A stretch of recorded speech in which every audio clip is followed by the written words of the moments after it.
Hello दोस्तों, नमस्कार। स्वागत है आप सभी का एक बार फिर से एसएससी अड्डा 24/7 यूट्यूब चैनल पर।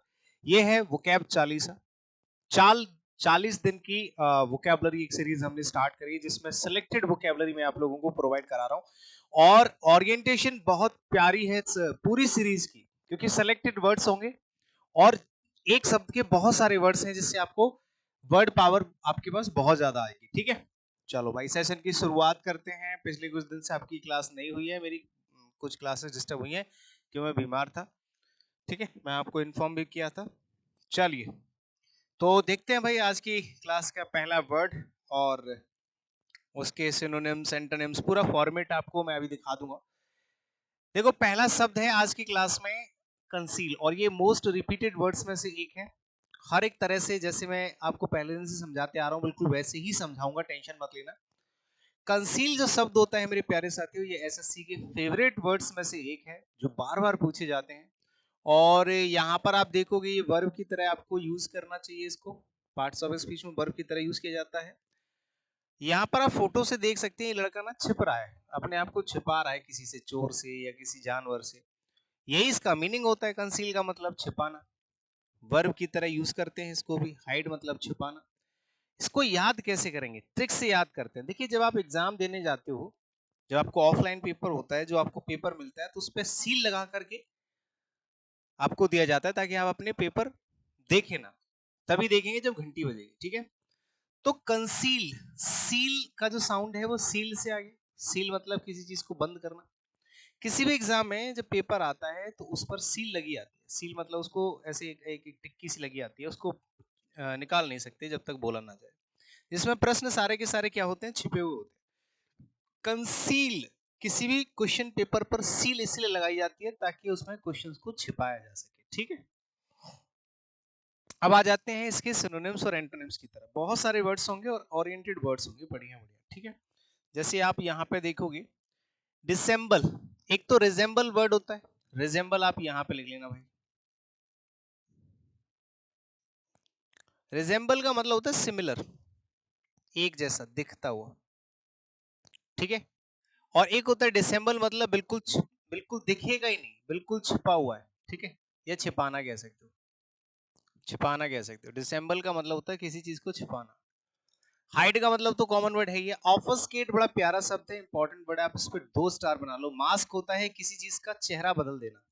ठीक है, फिर आ जाता है कवर कर देना, किसी चीज को ढकना।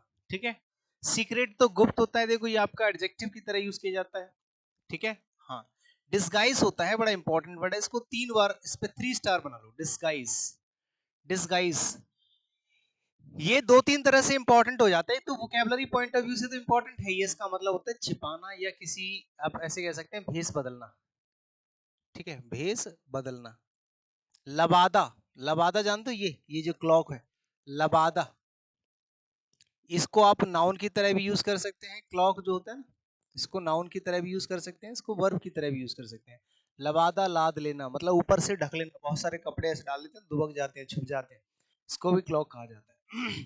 ऑब्सक्योर बड़ा इंपॉर्टेंट वर्ड है, 2 स्टार बना लो इसके ऊपर भाई। ऑब्सक्योर मतलब होता है धुंधला। ठीक है, धुंधला मतलब ऐसा जो क्लियरली ना दिखे। ठीक है भाई, कंसील मतलब छुपा हुआ सा। डिस्गाइज के साथ में आपको रिफ्लेक्सिव प्रोनाउन यूज करना होता है। ये आपका ग्रामर टॉपिक के अंदर भी पढ़ाया जाता है। प्रोनाउन टॉपिक में रिफ्लेक्सिव प्रोनाउन किन किन वर्ब्स के बाद में यूज किया जाता है।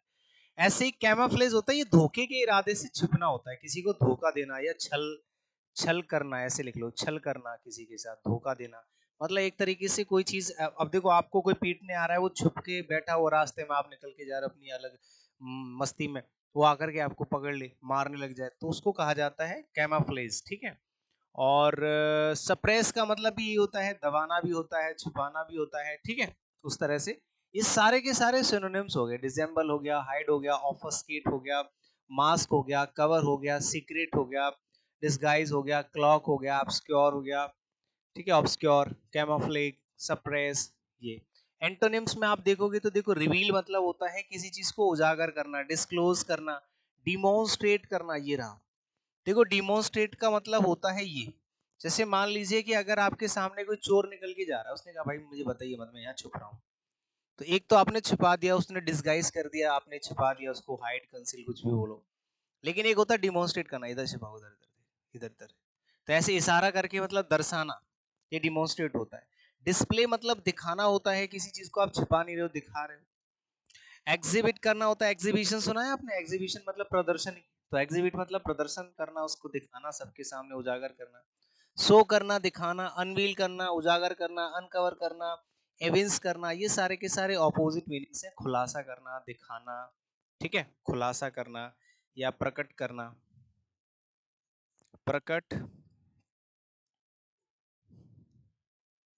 प्रकट करना, दिखाना, खुलासा करना, ये इसका सेंस होता है, मीनिंग होता है, ठीक है। अब आ जाते हैं अगले वर्ड। देखो कितने सारे वर्ड्स हो गए ना, एक वर्ड के इतने सारे वर्ड्स। अब ये मत सोचना कि ये तो एक ही जैसे वर्ड्स हैं, हमें तो एक ही वर्ड सीखने को मिला, नहीं, यहाँ इतने सारे वर्ड सीखने को मिले हैं, इनमें से कोई भी वर्ड आपका पूछा जा सकता है। यही तो खासियत है इस पूरी क्लास की, यही तो खासियत है इस पूरी सीरीज की, कि आपको बहुत सारे मल्टीपल वर्ड सीखने को मिलते हैं और आपके पास वर्ड पावर बढ़ जा रही है, आपके पास वोकैबुलरी इंप्रूव हो रही है। आपको लगेगा कि आपने सिर्फ 40 क्लास लिए हैं, लेकिन आपके पास कलेक्शन बहुत ज्यादा क्लासेस का आ जाएगा, 100, 150, 200 क्लासेस का। मैं आपको डेली 10 वर्ड सिखाऊं, 20 वर्ड सिखाऊं, उससे बढ़िया कि मैं यहाँ पर 5 ही वर्ड सिखाऊं, लेकिन इस तरीके से सिखाऊं। इसमें आपके पास 5 की जगह आपके पास 150 से भी ज्यादा वर्ड्स पहुंच जाते हैं, 5 10 नहीं। डू और ऑप्शंस बढ़ जाते हैं आपके पास, ठीक है। डूबियस एक बहुत इंपॉर्टेंट वर्ड है पार्ट्स ऑफ स्पीच में। आपको देखो OUS लगा है, तो ये आपका एडजेक्टिव का काम करेगा, ठीक है। और इसको मैं बड़े ट्रिक से बहुत अच्छे से याद करा दूंगा, एडजेक्टिव, एडजेक्टिव, ठीक है। देखो इसको मैंने अपनी ट्रिक से याद करा है, मैं बताऊंगा। पहले तो देखो ये व्यक्ति ना, ये थोड़ा सा किसी चीज को लेके कंफ्यूज्ड है, ठीक है। ये व्यक्ति क्या है, किसी चीज को लेके कंफ्यूज्ड है। तो ड्यूबियस का मतलब होता है संदिग्ध, डाउटफुल, कंफ्यूज्ड, ठीक है। डाउटफुल कह सकते हो, कंफ्यूज्ड भी कह सकते हो ना, कंफ्यूज्ड या संदिग्ध कह सकते हो, इसको डाउट है, संदिग्ध है ये व्यक्ति, ठीक है। इसी तक कंफ्यूजेंसी में है ये व्यक्ति, ठीक है। इसको मैंने कैसे ट्रिक से याद किया था मैं वो बताऊंगा, फिर आपको यहाँ पे और भी लगा हुआ। देखो डूबियस, डाउटफुल, इसका मीनिंग होता है डाउटफुल, यानी कि संदिग्ध, कंफ्यूज भी कह सकते हो। ट्रिक कैसे बनाइए, देखो डूबी, डूबी से बन गया दुबई, ठीक है। अब देखिए अभी तक ये संदेह बना हुआ है कि जो दाऊद है, दाऊद इब्राहिम, जो क्या बोलते हैं वो था टेररिस्ट, वो दुबई में छुपा हुआ है या पाकिस्तान में छुपा हुआ है, या हम कहें कि यार नीरव मोदी दुबई में छुपा हुआ है, डूबी दुबई। मुझे लगता है ये वाला नेता दुबई में छुपा हुआ है, तो डूबी से आप दुबई से याद कर सकते हैं।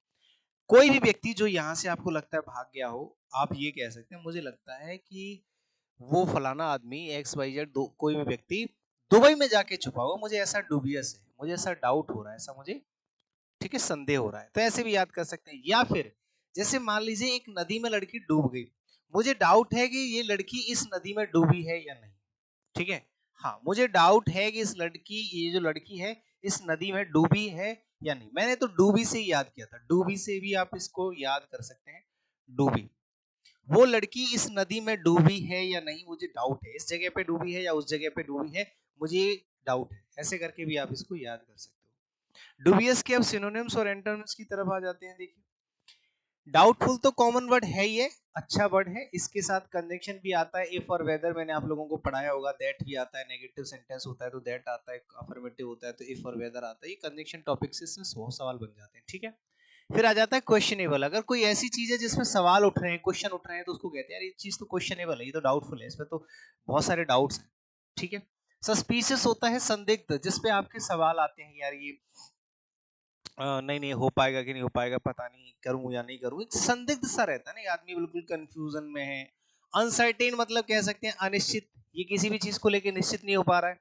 शेडी का मतलब होता है धुंधला, धुंधला, शेडी भी होता है और सेकी भी होता है, सेकी भी होता है, ठीक है। हाँ, सेकी या शेडी दोनों हो सकते। सस्पेक्ट तो होता ही है, आपको पता है, जिस व्यक्ति पे मतलब हमें डाउट जाता है उसको सस्पेक्ट बोलते हैं।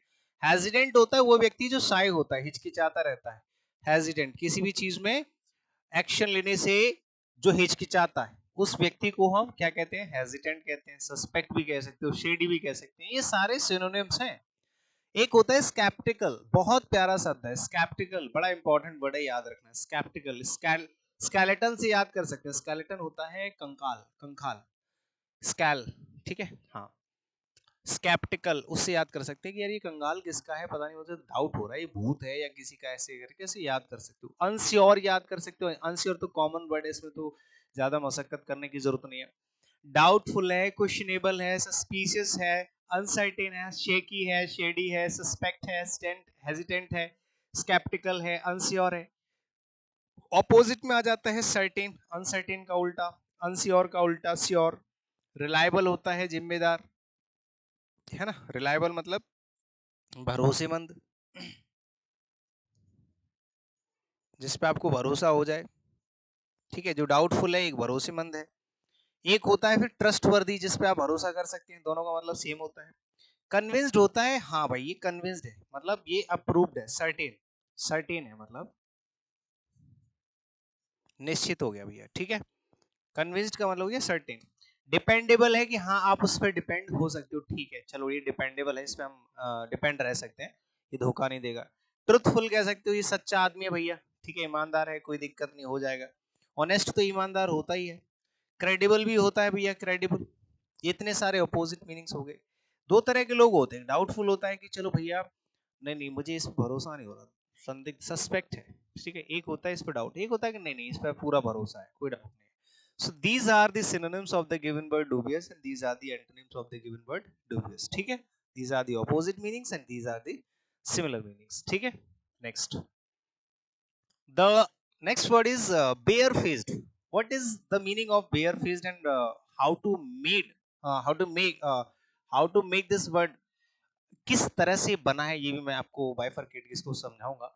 देखिए, एक वर्ड बाइफरकेट आपने सुना ही होगा, बाइफरकेट करके मतलब दो भागों में विभाजित करके जब आप किसी वर्ड को सीखते हैं तो जल्दी समझ में आता है। जैसे यहाँ पे हमने एक बेयर वर्ड निकाला, अब बेयर का मतलब होता है बिना, बिना मतलब विदाउट। बेयर का मतलब क्या होता है, विदाउट। आप बेयर इन्फिनेटिव पढ़ा होगा आपने, इन्फिनेटिव बेयर इन्फिनेटिव पढ़ा है आपने ग्रामर में। ऐसे ही हमने यहाँ से बनाया बेयर, बेयर फेस्ड। अब देखो फेस्ड क्या होता है, जैसे फेस का मतलब आप शर्म से देख लो, इस व्यक्ति का कुछ शर्म है तो इसका मतलब फेस है। बोलते इसने अपना चेहरा बना रखा है, फेस बना रखा है, मतलब लोग इज्जत करते हैं, है ना, तो वो शर्म है उसके अंदर। कुछ लोग होते हैं नहीं यार कोई दिक्कत नहीं, अपना ऐसे ही घूम रहा है, उसे कोई शर्म नहीं है, कुछ भी कर रहा है, कोई मतलब नहीं है। सो इट मीन्स जिस व्यक्ति का कोई फेस ही ना हो उसको हम बेयर फेस्ड कहते हैं, यानी कि बेशरम कहते हैं। क्या भाई, फेस मतलब चेहरा, ठीक है भाई, और बेयर मतलब बिना। जिस व्यक्ति का कोई चेहरा ही ना हो उस व्यक्ति को हम क्या कहेंगे भैया, बिना चेहरे वाला व्यक्ति, यानी कि बेयर फेस्ड, यानी कि बेशरम आदमी। ऐसे आप ट्रिक से याद कर सकते हैं। दूसरा तो आप ये कह सकते हो बार, बेयर फेस्ड को आप कैसे याद कर सकते हैं, बार और फेस। आपने देखा होगा बहुत से लोग बार में अपना फेस छुपा के जाते हैं, कुछ लोग दिखा के जाते हैं, है ना। तो बार में अपना फेस ऐसे याद कर लो, वो बहुत बेशरम है, वो बेशरम बार में खुले फेस ही घूमते रहते हैं।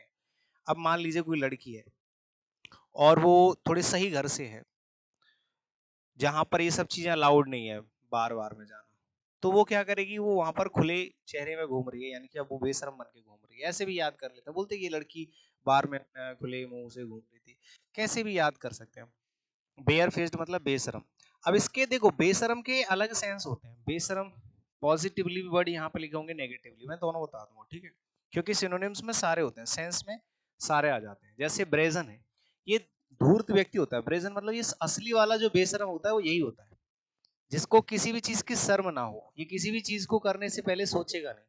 बोल्ड होता है जो किसी भी काम को करने से पहले सोचता नहीं है, चाहे वो अच्छा हो या बुरा, लेकिन ये बुरा ही होगा। ब्लेटेंट होता है ऐसा व्यक्ति जो असभ्य होता है, असभ्य लोग ऐसे होते हैं जो कुछ भी हो किसी से भी कुछ भी बोल जाएंगे, कभी भी बोल जाएंगे, ठीक है। शेमलेस होते हैं जिनको शर्म ना हो, इनको शर्म ही ना हो, शेमलेस मतलब जिनको कोई शर्म ही ना हो, ठीक है। ऑडेसियस होते हैं साहसी लोग, ये थोड़े पॉजिटिव वर्ड में यूज होता है। साहसी मतलब कोई भी ऐसा काम जिसको हर कोई नहीं कर पाता, जिसको ऑडेसियस करते हैं, बोल्ड करते हैं, उनको कहा जाता है ये बंदा ऑडेसियस है, बोल्ड है। इंपोर्टेंट धूर्त होता है, दुष्ट प्राणी, धूर्त जो मान लो कि कुछ भी आपसे बोल के चला जाएगा, कुछ भी ऐसा कांड कर जाएगा, ठीक है, किसी लड़की को छेड़ दिया या कुछ ऐसे ऊटपटांग काम करना जिनको हर कोई नहीं कर पाता है, ठीक है, तो इंपोर्टेंट कहा जाता है। प्रेगमेटिकल होता है व्यवहारिक, ये व्यवहारिक होता है जिसको कुछ भी काम करने के लिए, जैसे फ्रेंडली, ओवर फ्रेंडली, व्यवहारिक। देखिए जैसे आपके आसपास कोई लड़का रहता है, मैं बताता हूँ रुको, ये होता है ओवर फ्रेंडली, लिख लो यहाँ पे। जैसे व्यवहारिक, जिसका व्यवहार अच्छा होता है, जैसे आपका दोस्त है, अब आपका दोस्त है, आपका फोन उठा के ले जाएगा, आप कुछ बोल नहीं पाओगे, आपके घर से कुछ खा जाएगा, आपको बोल नहीं पाओगे, क्योंकि वो ओवर फ्रेंडली है आपके साथ, उसको प्रैग्मेटिकल कहा जाता है। इंसोलेंट भी होता है, इंसोलेंट, लेकिन ये अलग थोड़ा स्टूपिड के सेंस में आता है। इंसोलेंट मतलब धूर्त, दुष्ट आदमी किस्म का जो होता है, उसको कहा जाता है, ठीक है। तो इस तरह के जो वर्ड्स होते हैं, ये सारे के सारे सिमिलर मीनिंग हैं बेयर फेस्ड के, जैसे ब्रेजन है, बोल्ड है, ब्लेटेंट है, शेमलेस है, जिसको कोई हेजिटेशन नहीं है, बिल्कुल कुछ भी करने चला जाता है बिना सोचे समझे, कहीं पे भी कुछ भी कर देता है, उस व्यक्ति को कहा जाता है। मोडेस्ट होता है बड़ा ही विनम्र प्राणी, बहुत ही सीधा साधा, ठीक है भैया, ये बहुत ही विनम्र है, सीधा साधा सा है, भोला भाला सा है, ठीक है, इसको आप लोग कहोगे विनम्र है, भोला है, सीधा है, मोडेस्ट कह सकते हो, और सिक्रेटिव कह सकते हो, डिस्क्रीट कह सकते हो, ठीक है, टेंडर कह सकते हो, साई हो गया, डोसाइल हो गया। आ रही है बात समझ में कि नहीं आ रही? ठीक है जी। मोडेस्ट बहुत अच्छा वर्ड है, डोसाइल बड़ा बहुत इंपॉर्टेंट वर्ड है ये वाला भी, और ये भी बहुत ज्यादा बढ़िया वर्ड है। सीक्रेटिव भी कॉमन वर्ड है, बट हाँ सबको पता होता है कि सीक्रेटिव वह व्यक्ति जो चुपचाप अपनी चीजों को छुपा के रखता है, सीक्रेट बना के रखता है, ठीक है। इंट्रोवर्ट भी कह सकते हो, इंट्रोवर्ट भी कह सकते हो। साई तो होता ही है, नीचे लिखा हुआ है साई, शर्मीला। टेंडर भी होता है थोड़ा सा, ये भी शर्मीला होता है। वह व्यक्ति जो शर्मीले होते हैं उनको टेंडर, मोडेस्ट, ये सब भी होता है, विनम्र सीधा सा आदमी है। तो ये ऑपोजिट मीनिंग्स हो गए, इसके सिनोनिम्स हो गए, ठीक है। सिमिलर मीनिंग्स मतलब सिनोनिम्स, ऑपोजिट मीनिंग्स मतलब एंटोनिम्स, ठीक है। So these are so many words relating to the given word barefaced. Next, the word is assault. Assault बहुत अच्छा वर्ड है। असॉल्ट आप वर्ब की तरह भी यूज कर सकते हैं, आप इसको नाउन की तरह भी यूज कर सकते हैं। वर्ब की तरह यूज करोगे तो इसका मतलब होता है आक्रमण करना, आक्रमण करना, अटैक करना, ठीक है।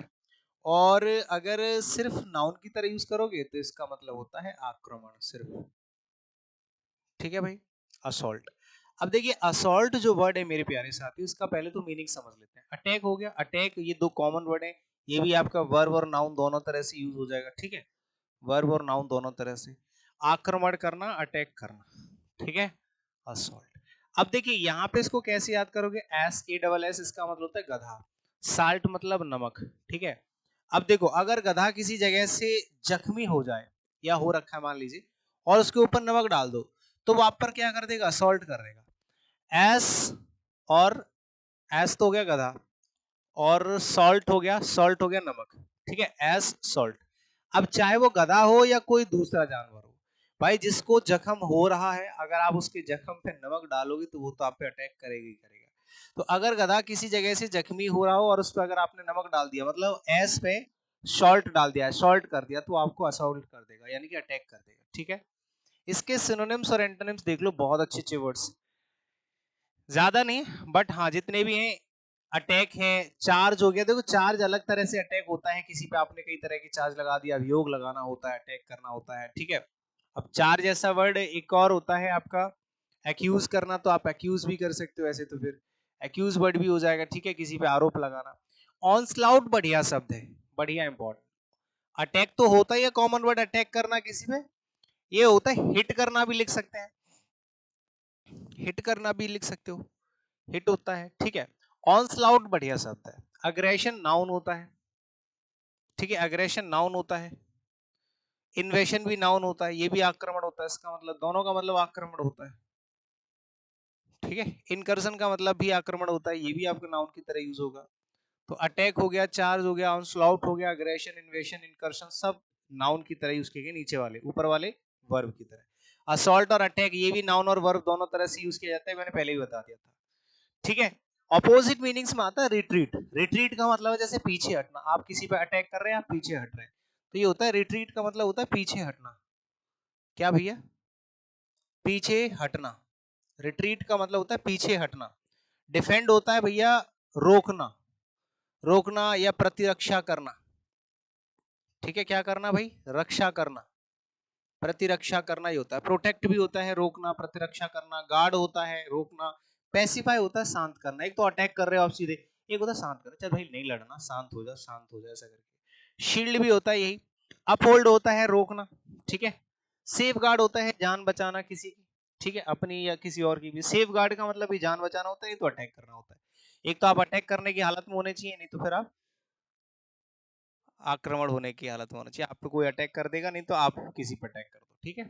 देखो डेली क्लास 9 बजे मिलती है, पिछले कुछ दिन से नहीं मिल पाई, ठीक है। ये मेरा इंस्टाग्राम अकाउंट है अनिल जावदन इंग्लिश करके, ये कोड है अगर आपको कोई भी बैच लेना है 24/7 ऐप पे, ठीक है। और टेलीग्राम जरूर ज्वाइन कर लेना, यहाँ पे आपको पीडीएफ मिलती है, इसके अलावा भी बहुत सारे पीडीएफ डाल रखे हैं। अगला वर्ड देखो भाई क्या है,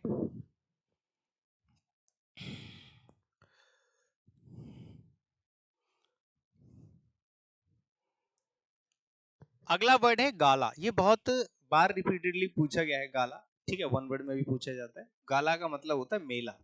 क्या होता है? गाला डे सुना है आपने? गाला का मतलब होता है मेला, वैसे ही नाउन की तरह यूज किया जाएगा पार्ट्स ऑफ स्पीच में, ठीक है। इसका मतलब होता है मेला या फेस्टिवल, एक ऐसा दिन जो बहुत ही, आपने सुना होगा एक गाला डे, गाला डे एक ईडियम होता है गाला डे करके, यहाँ पे लिख देता हूँ, एक ईडियम होता है गाला डे, ठीक है। इसका मतलब होता है हैप्पी डे या खुशगवार दिन, खुशी का दिन लिख लो, खुशी का दिन, एक ऐसा दिन जहां सब लोग खुश होते हैं एकदम हैप्पी हैप्पी, जैसे कि अभी निकल के गया है कल परसों में क्या, 15 अगस्त। तो 15 अगस्त एक गाला डे हो सकता है, यानी कि वो एक खुशी का दिन है, एक त्योहार जैसा है। तो गाला का मतलब त्योहार होता है, फेस्टिवल, ठीक है। क्या होता है मेरे भाई? फेस्टिवल होता है। तो आप यहाँ पे देख सकते हो फेस्टिव या फेस्टिवल कह सकते हैं, उत्सव महोत्सव, ठीक है, नाउन की तरह यूज किया जाएगा। ट्रिक भी समझ लेंगे, ट्रिक से इसको पहले याद कर लेते हैं। देखो गाला का जो साउंड है गला, गला, ठीक है। हर उत्सव त्योहार पर हम गले मिलते हैं, जैसे कि आपका दिवाली हो गया, होली हो गया, ईद हो गया, सब लोग क्या करते हैं? गले मिलते हैं। तो गाला गला, गाला गला, हर उत्सव पर हम लोग गले मिलते हैं, ठीक है। ऐसे करके आप इसको याद कर सकते हैं। सिनोनिम्स और एंटोनिम्स की बात कर लें यहाँ पर, देखो तो पार्टी होता है, पार्टी कह सकते हैं, सेलिब्रेशन कह सकते हैं, फेस्टिवल, तो फेस्टिवल तो कॉमन वर्ड ही है। देखो मेला होता है फेयर, जब आप नाउन की तरह यूज करते हैं तो इसका मतलब होता है मेला, फेयर को, ठीक है। और अगर आप फेयर वर्ड को पार्ट्स ऑफ स्पीच में एडजेक्टिव की तरह यूज करोगे तो इसका मतलब क्या हो जाता है? तो इसका मतलब हो जाता है सुंदर। ये तो पता होना चाहिए आपको, ठीक है। हाँ, फेयर को जब आप पार्ट्स ऑफ स्पीच में एडजेक्टिव की तरह यूज करते हैं तो उसका मतलब होता है सुंदर। फेस्टिवल हो गया, फेयर हो गया, परेड तो आप जानते हैं, 15 अगस्त की परेड, ठीक है। फेट भी बोल सकते हैं, फेटे, फेटे बोलते हैं। कार्निवल बहुत अच्छा वर्ड है, 3 स्टार बना लो इस पे, कार्निवल बहुत अच्छा वर्ड है, क्योंकि ये रिपीटेडली वन वर्ड्स में कई बार देखा गया है, बहुत बारी पूछा गया, ठीक है। तो कार्निवल हो जाएगा, फेटे हो जाएगा, सेलिब्रेशन तो कॉमन वर्ड है ये, ठीक है। ये इतने सारे वर्ड्स हैं। अब आ जाते हैं ऑपोजिट मीनिंग्स की तरफ, जैसे फ्यूनरल है। अब इसके खास कोई ऑपोजिट मीनिंग होते नहीं है, बट फिर भी मैं यहाँ पे बता दिया हूँ एक दो वर्ड। जैसे फ्यूनरल है तो ये क्या होता है? ये एक शोक का समय होता है, अंतिम संस्कार होता है। अब ऐसे समय पे आप क्या करते हैं? शोक मनाते हैं, ठीक है। तो ये अंतिम संस्कार वाला जो समय होता है, अंतिम संस्कार, तो भाई इस टाइम पे कोई खुश तो रहेगा नहीं। अ सोम्बर इवेंट, सोम्बर का मतलब होता है गंभीर। अगर कोई ऐसा इवेंट है जो गंभीरता, गंभीर इवेंट है, मतलब उसमें गंभीरता दर्शाई जा रही है, लोग गंभीर हो गए, सीरियस हो गए, तो ऑब्वियसली कोई खुश तो है नहीं वहां पे। मॉर्नफुल इवेंट कह सकते हो, एक ऐसा इवेंट जो शोक से भरा हुआ है, ठीक है। शोक इवेंट को क्या कहते हैं? शोक का समय, ऐसे कुछ लिख लो यार, ठीक है। इवेंट तो आप जानते हैं ना, ऑर्गेनाइजेशन जो जो ऑर्गेनाइज करते हैं इवेंट, एक मतलब कुछ बोलते होंगे हिंदी में, मुझे भी एग्जैक्टली याद नहीं आ रहा। तो ऐसा समय, ऐसा इवेंट जहां पर बहुत ही दुख सा है, मॉर्नफुल सा है, तो उसको आप कह सकते हैं मॉर्नफुल इवेंट, सोम्बर इवेंट या फ्यूनरल, क्योंकि इसके एग्जैक्ट कोई ऑपोजिट मीनिंग नहीं है, ठीक है। सो आई होप कि आज का सेशन आपको अच्छा लगा होगा, क्योंकि बढ़िया बढ़िया शब्द थे, ठीक है। और हर क्लास जब नई आप लेते हो तो पिछली क्लास को रिवाइज करके आया करो, ठीक है। क्योंकि पिछली क्लास रिवाइज करोगे तभी दूसरी क्लास में कुछ नया सीखने को मिलेगा, नेक्स्ट क्लास में फिर इस वाली क्लास को आप याद रिवाइज करके आओगे। Adda 24/7 ऐप पे अगर कोई भी बैच लेना हो तो आप ये वाला कोड लगा लिया करो, ठीक है। हाँ, Y1017, इससे आपको डिस्काउंट वगैरह भी मिल जाता है, ठीक है। हाँ, और टेलीग्राम चैनल ये आपका प्यारा सा, इसको आप अभी जाके ज्वाइन कर लेना, जिससे आपको क्लास की पीडीएफ मिल जाएगी, इंग्लिश बाय अनिल जादव, ये मेरा इंस्टाग्राम है। सेशन पे कमेंट जरूर किया करो, कुछ करो ना करो, कमेंट जरूर करो, क्योंकि बिना कमेंट के बच्चों को फीडबैक नहीं जाता आपका, ठीक है। So see you in the next session, bye bye, take care.